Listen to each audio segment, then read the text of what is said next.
Magandang araw mga karelasyon. Ngayon, pag-uusapan natin ang isang bagay na curious marahil ang marami sa atin. Ano-ano nga ba ang mga kilos, mga galaw ng isang babae na talagang pumupukaw sa atensyon ng isang lalaki? Yung tipong isang galaw lang, mapapalingon ang lalaki at mapapaisip. Hindi lang ito tungkol sa physical looks, kundi sa confidence, poise at paraan ng pagdadala sa sarili. So, samahan niyo ako para tuklasin ang mga sexy gestures ng isang babae sa paningin ng isang lalaki. So, huwag na tayong magpaligoy-ligoy. Number one, the hair flip. Napakasimple nitong gesture pero napaka-powerful. Hindi masyadong napapansin ito, pero sa mga lalaki, mayroon itong kakaibang epekto. Yung tipong bigla kang lilingon o itataas ang ulo mo at itatapon pabalik ang buhok mo sa likod. Yan ang hair flip. Isa itong sign of confidence. Nagpapakita ito na komportable ang isang babae sa sarili niya. Plus, nagiging dramatic ang mga galaw. Parang nag-i-invite ito ng atensyon sa isang napakanatural na paraan. Hindi mo kailangang mag-effort, pero bigla kang nagiging center of attention. Number two, biting or licking lips. Kapag ginawa ito ng isang babae, parang nagkakaroon ng tension sa pagitan ninyo. Kasi una, nagbibigay ito ng hint, ng sign of vulnerability o nervousness na nakakaakit tignan. Napakasensual din ang dating nito. Nagiging focus ang bibig mo at ang labi na isa sa pinaka-expressive na bahagi ng mukha. Ang pasimple na pagdiin ng ngipin sa labi ay parang nagsasabi na interesado ako nang hindi gumagamit ng salita. Napakalakas ang chemistry na nabubuo sa pagitan ninyo dahil sa ganitong kilos. Sigurado na ang lalaki, pagkatapos ng kilos na ito, alam na niya ang kanyang gagawin.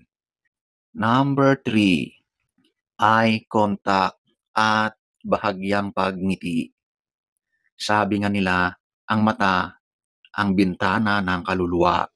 Kapag nag-cross ang tingin ninyo at sinundan mo pa ito ng isang mapang-akit na ngiti, doon na nagsisimula ang magic. Ito ay isang napakalakas na non-verbal communication. Nagpapakita ka ng interest, sign na nagugustuhan mo ang nakita mo. At talagang nagpapakita ka ng mga galaw na gusto mo yung nakita mo. Ang ngiti ay nagpapakita na ikaw ay approachable. At yung pagtingin mo ng diretso sa kanyang mata ay nagpapakita na ikaw ay may interest sa kanya. Iyan ang hindi malilimutan. Ito ang pinakamadaling paraan para mag-establish ng koneksyon doon sa lalaki. Number four, the hip sway. Ito ay madalas nating makita habang naglalakad ang isang babae. So ito yung kumekembot o yung bahagyang pagkilos ng mga bewang. Yung natural at malambot na paggalaw ng balakang habang naglalakad. Nagpapakita ito ng femininity at pagiging komportable sa sariling katawan. May rhythm sa galaw na nakakabighani sa mata ng lalaki. Talagang kapag nakita ka ng lalaki sa ganitong mga kilos mo, sobra itong maaapektuhan. Sadyang maaakit siya dahil sa ganyang mga kilos mo. Number five, crossing uncrossing ng mga paa or legs. Kung nakaupo ka at ginagawa mo ito, siguradong mapapansin ka. Ito ay isang napaka-sultry at sophisticated na galaw. Ito ay parang sinasadya pero nasa control na paggawa or pasimpleng paggalaw. Hindi ito ginagawa ng mabilisan. Ang pag-cross ng legs ng dahan-dahan o ang pagbago ng posisyon, nagbibigay ito ng impression na alam mo ang ginagawa mo at alam mo rin na nakikita ka ng lalaki na ito. Napaka-eleganteng tignan at nagpapalabas ng feminine power. Pero sa mata ng lalaki, ito ay sobrang sexy at kaakit-akit. Ang lalaki kapag ganito ang kanyang nasaksihan, tiyak na ito ay mabibihag mo.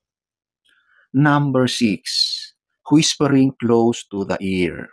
Ito ay isang kilos na mayroong intimate na sadya. Kapag may ibinubulong ka sa isang lalaki, yung tipong kailangan mo talagang lumapit sa kanya, mayroong tension na nabubuo. Bukod sa physical proximity, ang pagbulong ay nag-iimbita ng trust at secrecy. Para kayong may secret sa isa't isa. Ang boses na malambing at malapit sa tenga, nagkakaroon ng personal at intimate na koneksyon. Yung nararamdaman na niya, yung hininga mo, yung malambing na boses na napaka-sensual. Talagang kapag ginawa mo ito, sobrang kakaiba ang mararamdaman ng lalaki rito. Number 7, the accidental touch. Ito ay isang classic na galaw na nagbibigay ng spark. Yung biglang magdikit ang mga kamay ninyo habang naglalakad o bigla kang dumampi sa balikat niya habang tumatawa.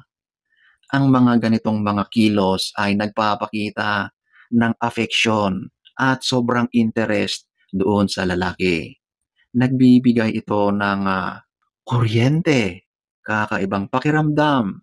Ito ay isang simpleng galaw para iparamdam sa lalaki na may interest ka at sadyang gustong-gusto mo siya. Medyo ang ganitong kilos ay agresibo. May thrill na kasama ang ganitong galaw. At ito ay hindi lang aksidente pero madalas ay sinasadya. At yan ang nagpapabago ng buong dynamics. Sigurado na may magandang mangyayari kapag yan ang ginagawa mo. So, ayan po ang mga sexy gestures ng isang babae sa mata ng isang lalaki. Mapapansin natin na ang mga galaw na ito ay sobrang sexy. Ito ay tungkol sa confidence, poise, at sa paraan ng pagdala ng sarili at pagpapakita ng interest sa lalaki. So, sana ay nagustuhan niyo ang ating topic for today. Next story time. Don't forget to subscribe.